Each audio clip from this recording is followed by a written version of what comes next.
Warning! The following video may contain coarse language, so viewer discretion is advised. So if you're under 13, don't watch this video. Just don't.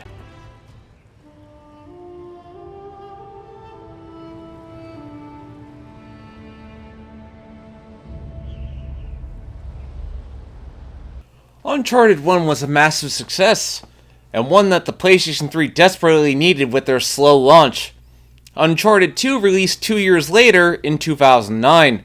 I admit I caught this late and didn't play it until 5 years after the fact. Let's go into some development history, and then we'll get started with the game. With the Uncharted franchise, we really are bringing a unique set of gameplay mechanics that no other game is providing. We're a third-person cover-based shooter, but we also have a hugely expansive traversal moveset. So we've got characteristics of a platform game, and then we've got great hand-to-hand melee combat, so it's all seamlessly fluid, and Drake just really feels like a fully realized human being, and anything that you think you could do, Drake can do. The developers wanted to create a variety of locations for the players to travel to. They wanted Drake to feel like a fully realized human being. Basically, they wanted to take better advantage of the PS3, which they couldn't do with the original game since, well, the PS3 was only a year old, and it's aged. They also talk about multiplayer, but I can't really mention that because they shut down the multiplayer not too long ago. They really wanted to capture that Hollywood feel of big budget explosions. Once again, let me say Amy Hennig is one of the best creative designers in the industry. I can't wait to do Legacy of Kain soon. The game introduces new characters to the mix such as Chloe Frazer, an old flame of Drake's, and the actors definitely have chemistry. Also, the original version of this game had currency for you to buy things with, but the remastered version, which I played off PS4, doesn't really have that. Well, let's get started, and we are going into full spoiler territory from here on out. The game is over 10 years old, so if you haven't played it, well then what are you doing watching this video? The game throws you right into the heap of things as Drake wakes up in the destroyed train cart. What's going on?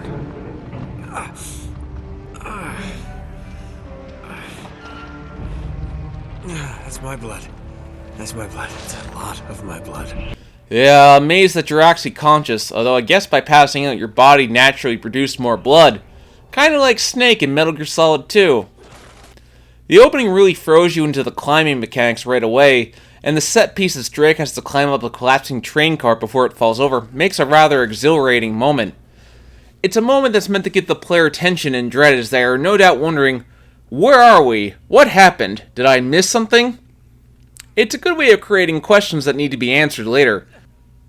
Of course, this highlights a new ability that allows Drake to swing from pipes. I forget if he had this in Uncharted 1, all ending with a stunt that feels like something out of a Jackie Chan movie. Of course, the game rather expertly ties into the beginning with a flashback, as Drake remembers meeting his friend Flynn. Yeah, this guy has a bit of a sleaze feel to him, and it's well deserved as we see later. Flynn wants Drake to break into a museum so they can steal an artifact, and it's here that we meet Chloe Frazer. No. 3, actually. Right. And speak of the devil, here she comes now. What? Chloe Frazer. Nate. Drake. Nathan. Drake. Definitely setting her up as a love interest. Basically, while the last game focused on Francis Drake, this game focuses on Marco Polo. You in then? What the hell? I mean, what could possibly go wrong? Every time someone says that, something always goes wrong. You'd think people would learn not to tempt fate. The game then shows off the gun combat. It's largely unchanged from the original. But with Drake injured, it definitely captures a sense of vulnerability. The next scene of the story mainly serves the purpose of showing how intimate Drake and Chloe are. The chemistry between Nolan North and Claudia Black is very believable. It's called building character relationships. So this leads into the main flashback with the power trio, as it were, going into the museum. They're really setting up Flynn to be a nice guy, probably to make the future moment all the more gut-punching. So let's go into the museum. Don't you love the way the water makes your jeans all squidgy? I'm just gonna ignore that. Like I said in my Uncharted 1 review, gameplay in Uncharted is divided into 2 sections. Climbing your way around the obstacles and gunplay. It also brings back the partner mechanic. These games are desperately asking to have co-op built in. Uncharted 2's gameplay definitely feels more smooth. Obviously, Naughty Dog took the criticisms to Uncharted 1 to heart and smoothed out the rough patches, which is what a sequel should do. Inside the museum, the goal is to not kill the guards, these are innocent guards, and moving the corners is much more smooth than it was in the original game. Also, fighting with melee,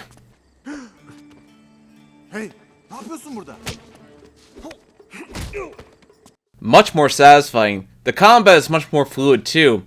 Drake's been practicing. So they find the alarm. You want to get this one? Wait here. Of course, typical main character does everything in a video game. They could do it, but you wouldn't be playing. Of course, what's annoying about this part is that if you get caught, you have to redo the section all over again. It really punishes you if you get caught. Fortunately, again, checkpoints are forgiving. You can also take opponents down from ledges. But finally getting to the next part... Now what? It's time to tip the odds back in our favor. Oh, that's brilliant. Guns? What are you thinking? Relax, Gandhi. They're tranquilizer guns, totally non-lethal. Your conscience will remain unscathed. You had those all along and you're just now giving it to me? How typical. See, in Metal Gear, you're typically encouraged to go for non-lethal takedowns. But in Uncharted, you always go for the lethal method. This is the only part in Uncharted where you have to go for non-lethal takedowns. I guess Drake doesn't see the difference between killing in the heat of the moment, but of course he won't hurt any innocents. Of course, Uncharted games are also about the scenery. Hey, Flynn has a grappling hook, how come you don't carry one, Nathan? Once again, we go for non-lethal takedowns, even though... There's a guy above you, there's a guy above you.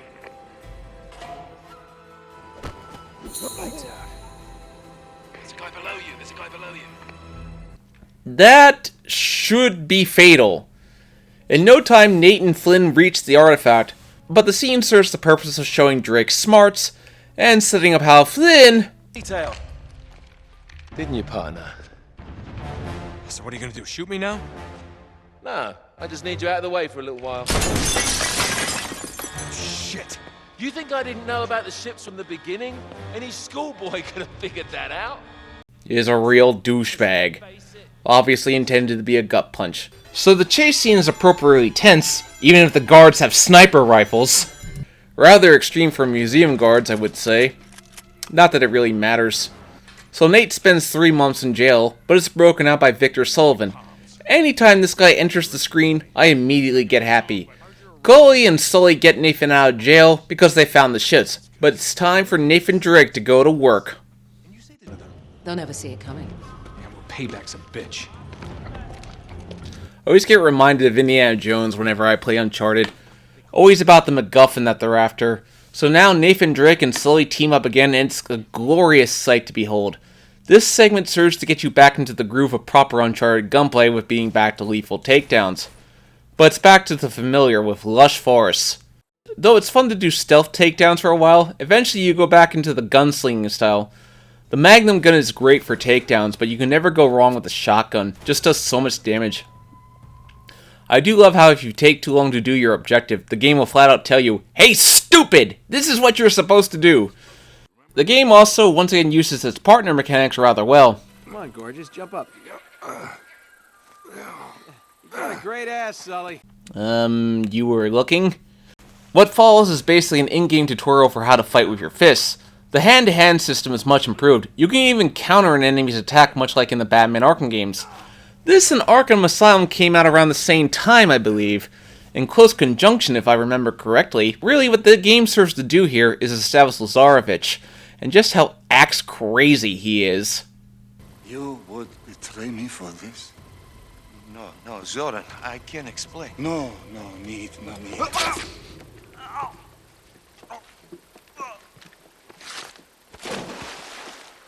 I am surrounded by traitors and fools! The classic villain response.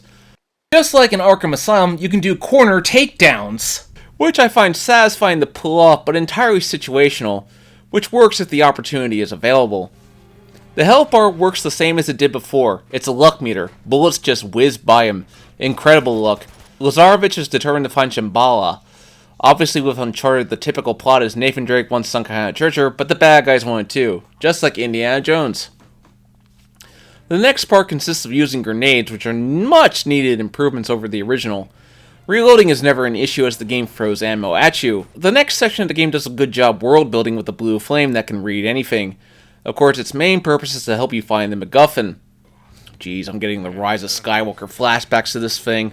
The scene does a good job playing up Nate, Chloe, and Sully's relationship, though Elena is missed. Of course, Chloe has to keep her cover, and the scene continues to establish how much of an utter sleaze Flynn is. Should have known it was you. And you, Victor goddamn Sullivan. You still dragging this tired old sack of shit around? Easy, Nate. Chloe buys Nate and Sully some time. Chloe plays her role well as the double agent. Uncharted is always good at providing exhilarating chase scenes, and that's exactly what this sequence does. You go meet your girl in Nepal. I'm going somewhere warm. Come on. Hey, you can tell me all about it when you get back. Yeah, after this, Sully doesn't appear until the ending, which is unfortunate. So Nate heads to Nepal and gets attacked by something that looks like the huge gun truck from Sonic Adventure 2.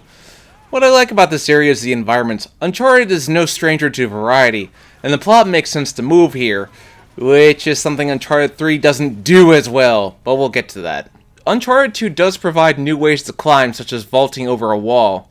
It's actually really satisfying to plan your attack with stealth when available, but when you must go guns blazing, go right ahead. Also, even when I'm behind cover, that minigun happens to hit me. How does that happen? Like I said before, the game is throwing Nate and Chloe at you. Obviously, things between him and Elena didn't work out. The cutscene serves to show just how competent Drake is at solving mysteries. It's a good scene. A new mechanic for the game is being able to shoot while hanging, and it's a change I can get behind as it leads to varied gameplay. Or that enemies have shields now, so you have to look for a different approach when dealing with them. I do really like Chloe's character, as it highlights how resourceful she is. Really, Chloe is very helpful as a partner, and the new feature I like is being able to throw grenades back at the mooks. The game can be a little on the nose with what you're supposed to do, like this part where Chloe is stuck in an elevator and you have to get her out. The solution is actually really simple, and I felt like an idiot for not realizing it sooner. And I would be a fool if I didn't show this scene. Hey, check it out. Marco. Really? Come on. No. Marco. Hello. Fish out of water. You are so unprofessional. I love when a game gives you the opportunity to goof off like that. Adds humanity to the characters. So eventually Drake meets up with Elena and her cameraman Jeff, and it's a bit of a coincidence that they just happen to be in the same place, but it fits with Elena's occupation. Of course, the scene does a good job playing up a love triangle.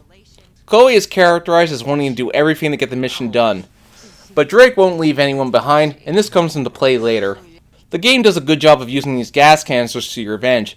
It's a nice way of solving a puzzle, pretty unique I would say.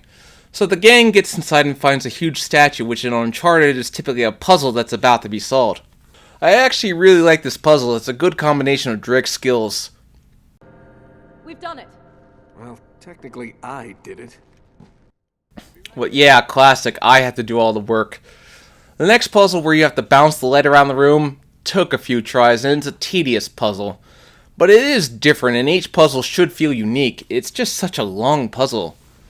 The next part of the game has Jeff injured, and though Drake has been jealous of a possible relationship, we still see his good heart as he won't leave him behind.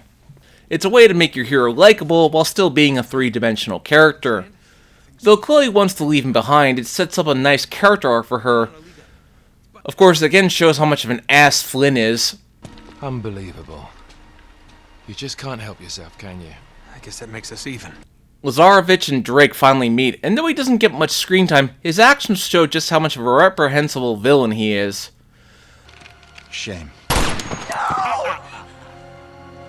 Now, tell me. They manage to escape due to Elena's quick thinking, and typical run and avoid getting shot sequence follows. I swear I left Elena behind, but somehow she caught up to me. Bullets whizzed by Nathan Drake. Really, the game does a great job at re-establishing the chemistry between Drake and Elena. This part of the game, as you race to catch up with the train that Chloe is on, is really tense and dramatic.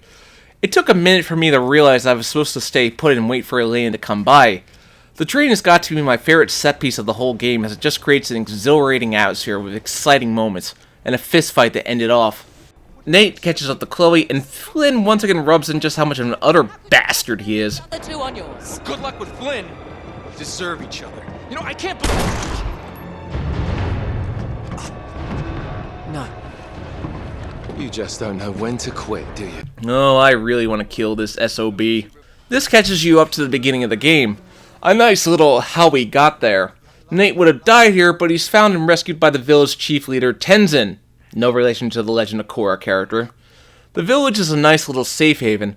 Always like when games let you have a safe haven, a place where you can just relax and enjoy the scenery. Nate meets up with Elena, and they meet a German man named Karl Schaefer, played by the late Renee Auberjournis, who passed away fairly recently, unfortunately. Drake and Tenzin's adventures are pretty amusing when you consider that Drake can't understand Tenzin's language. But this scene serves to introduce you to these games' descendants-like creatures.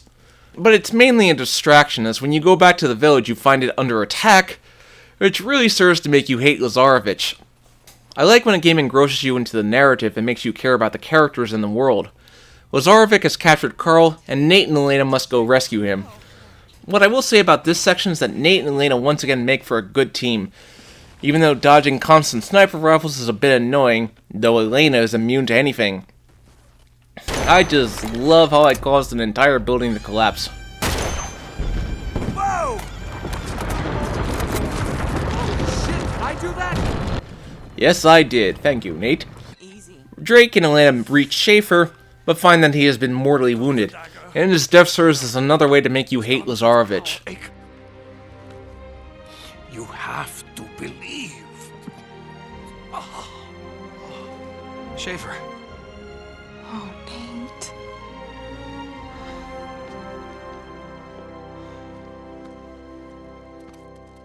We can't just leave him. What choice do we have? You heard him. Yeah, makes it personal. The next section really has this final area feel to it as you're going up against minigunners who are really annoying to fight. Eventually, Nate and Lena find their way to Shambhala. Lazarevich catches up with them, and they have captured Chloe because her cover has been blown. Genghis Khan, Hitler, Stalin, Pol Pot, they were all great men. But do you know why they prevailed? I'm sure you're gonna tell us. Because they had the will to do what other men would not. Compassion is the enemy. Yeah, this guy just really is a complete monster, but he makes for a good villain. So unfortunately, Drake has to team up with Flynn again, even though all I want to do is punch the guy. Despite this, the two make for a good duo. Their constant shots at each other makes for good banter. A shame Flynn was a total bastard. He and Drake would make a good team. This sequence goes from traversing and climbing to puzzle solving, and finally to shooting to survive. Uncharted is basically all three of those, so it's good to see a chapter work all three into it. Yeah, the creatures in this game are just humans. Doing in the wizard? But finally you enter Shambhala, and the sight is quite beautiful. Lazarevich is about to kill our heroes, but they are saved by unlikely heroes. Not that it matters, because they are there to kill everyone. Really, what I love about this sequence is that it highlights just how good of a trio that Nate, Elena, and Chloe are. This really has the feel of the final area. Chloe plays the part of the pessimist, but Nate is going to save the world because, well, why not? This does tie into Chloe's character arc that we'll see in The Lost Legacy, which I have not played yet, but I'm told is very good. The next sections largely consist of going through and shooting your way past the Guardians, who have turned blue from all the exposure. Sure, why not? But the women make for good combat buddies, even though it's obviously always your bullets that will deal the most damage. Nate discovers the Shinamani stone is in fact a giant amber of petrified blue resin embedded in a giant prehistoric tree of life. The true worth of Shambhala is the blue sap of the tree, which when ingested makes the drinker nearly invincible. What is it? It's just like what they thought Raiders of the Lost Ark would do. But they come across Flynn, who's been shot. Disappointed Lazara bitch beat you to it? Yeah, I am actually. He even refuses redemption. This isn't a movie. And you're not the plucky girl who reforms the villain and saves the day. It's just not done like that. Flynn, listen to me. Parting gift from Lazarevich. Pity he took the pin. Get back! Elena! Even in death, I want to kill the guy. Elena was too close to the explosion, and now it's time to finally get to Lazarevich and make him pay for all that he's done. Chloe has good character growth here, and she won't leave Elena when she advocated against saving Jeff. That's how you develop your character, people. Nate must go it alone. If that stuff could really transform Lazarevich and his army. Please don't do this. If it could actually make him invincible, and I didn't try to stop it. But this is suicide. And you know it. Just go. Get as far away from this place as you can. I like it. It's all up to the hero to save the day as always. Nate catches up with Lazarevich and takes the direct approach by shooting him, but unfortunately he has been made invincible, though at the cost of his sanity.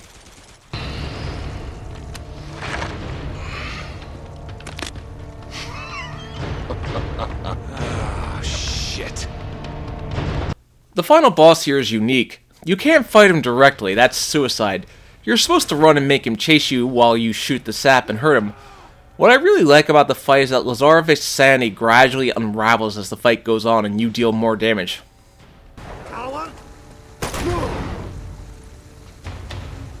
You think you can stop me?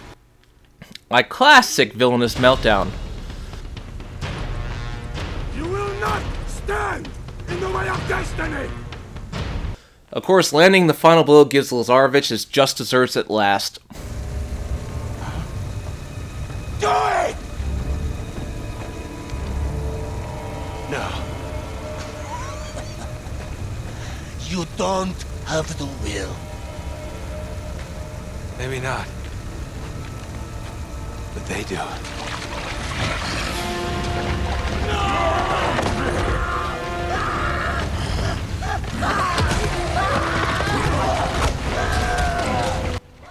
A gruesome fate for a gruesome man.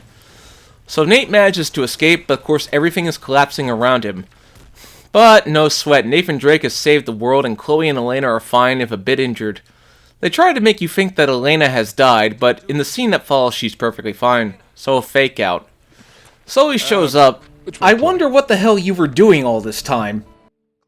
I like Nate and Chloe's final words to each other, as Chloe accepts that Nate's true love is with Elena and not her. It's a nice scene. But admit it. You're gonna miss this ass. I sure am. So Uncharted 2 Among Thieves is everything a sequel should be. Ambitious, varied in design, wonderful characters, a great story, and it fixed the flaws of the original.